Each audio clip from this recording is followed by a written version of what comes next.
ಶಿರಾದಲ್ಲಿ ವ್ಯಾಪಾರಸ್ಥರು ಮತ್ತು ಸಿಬ್ಬಂದಿ ನಡುವೆ ಗಲಾಟೆ.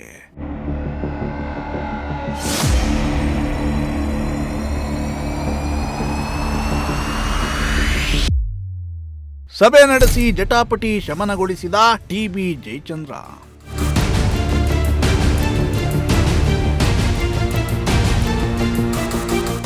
ರಾಷ್ಟ್ರೀಯ ಹೆದ್ದಾರಿ ಶಿರಾದ ಕರಜೀವನಹಳ್ಳಿ ಟೋಲ್ಗೇಟ್ನಲ್ಲಿ ವ್ಯಾಪಾರ ವಿಚಾರದಲ್ಲಿ ಸ್ಥಳೀಯರು ಮತ್ತು ಟೋಲ್ ಸಿಬ್ಬಂದಿ ನಡುವೆ ಜಟಾಪಟಿ ಏರ್ಪಟ್ಟಿತ್ತು. ತಮಗೆ ವ್ಯಾಪಾರ ಮಾಡಲು ಟೋಲ್ ಸಿಬ್ಬಂದಿ ಅಡ್ಡಿಪಡಿಸುತ್ತಿದ್ದಾರೆ ಅಂತ ವ್ಯಾಪಾರಸ್ಥರು ಶಾಸಕರಿಗೆ ಮನವಿ ಮಾಡಿದ್ರು. ಈ ವಿಚಾರವಾಗಿ ದೆಹಲಿ ವಿಶೇಷ ಪ್ರತಿನಿಧಿ ಶಾಸಕ ಟಿ.ಬಿ. ಜಯಚಂದ್ರ ಸಮ್ಮುಖದಲ್ಲಿ ಸಂಧಾನ ಸಭೆ ನಡೆಯಿತು.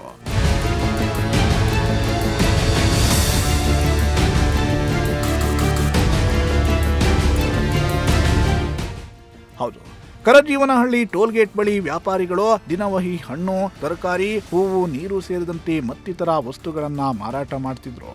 ಕಳೆದ ವಾರ ವ್ಯಾಪಾರ ಮಾಡುತ್ತಿದ್ದ ವ್ಯಕ್ತಿಯೊಬ್ಬನ ಮೇಲೆ ವಾಹನ ಹರಿದು ಮೃತಪಟ್ಟಿದ್ರು. ಈ ವಿಚಾರದಲ್ಲಿ ಟೋಲ್ ಆಡಳಿತ ಮಂಡಳಿ ವ್ಯಾಪಾರಕ್ಕೆ ನಿರ್ಬಂಧ ಹೇರಿತ್ತು. ಇತ್ತ ವ್ಯಾಪಾರಕ್ಕೆ ಅವಕಾಶ ಕೊಟ್ಟಿರುವುದರಿಂದ ಸಂಚಾರ ದಟ್ಟಣೆ ಹೆಚ್ಚಳವಾಗಿದೆ. ಅತ್ತ ವಾಹನ ಸವಾರರಿಗೆ ಕಿರಿಕಿರಿ ಉಂಟಾಗುತ್ತಿದೆ ಅನ್ನೋ ಆರೋಪ ಕೂಡ ಕೇಳಿ ಬಂದಿತ್ತು. ಆ ಕಾರಣಕ್ಕೆ ವ್ಯಾಪಾರಸ್ಥರಿಗೆ ವ್ಯಾಪಾರ ಮಾಡುವಂತಿಲ್ಲ ಅಂತ ತಿಳಿಸಿತ್ತು.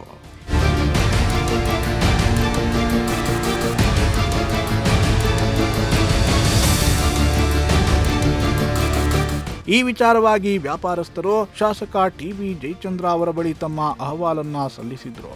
ಶಿರಾ ಕ್ಷೇತ್ರದ ಶಾಸಕ ಟಿ.ಬಿ. ಜಯಚಂದ್ರ ಕರಜೀವನಹಳ್ಳಿ ಟೋಲ್ಗೆ ಭೇಟಿಯನ್ನ ನೀಡಿದ್ರು. ಟೋಲ್ನ ಆಡಳಿತ ಸಿಬ್ಬಂದಿ ಮತ್ತು ವ್ಯಾಪಾರಿಗಳ ಸಮಸ್ಯೆಗಳನ್ನ ಆಲಿಸಿ ಕೆಲವು ಮಾರ್ಗಸೂಚಿಗೆ ವ್ಯವಸ್ಥೆಯನ್ನ ಮಾಡಿ ವ್ಯಾಪಾರ ವಹಿವಾಟು ನಡೆಸಲು ಅವಕಾಶ ಮಾಡಿಕೊಡುವಂತೆ ತಿಳಿಸಿದ್ರು.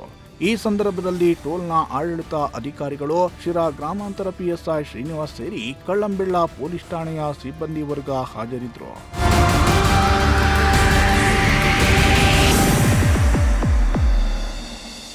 ಶ್ರೀಮಂತ್ ಕುಮಾರ್, ಪ್ರಜಾಶಕ್ತಿ ಟಿವಿ, ಶಿರಾ.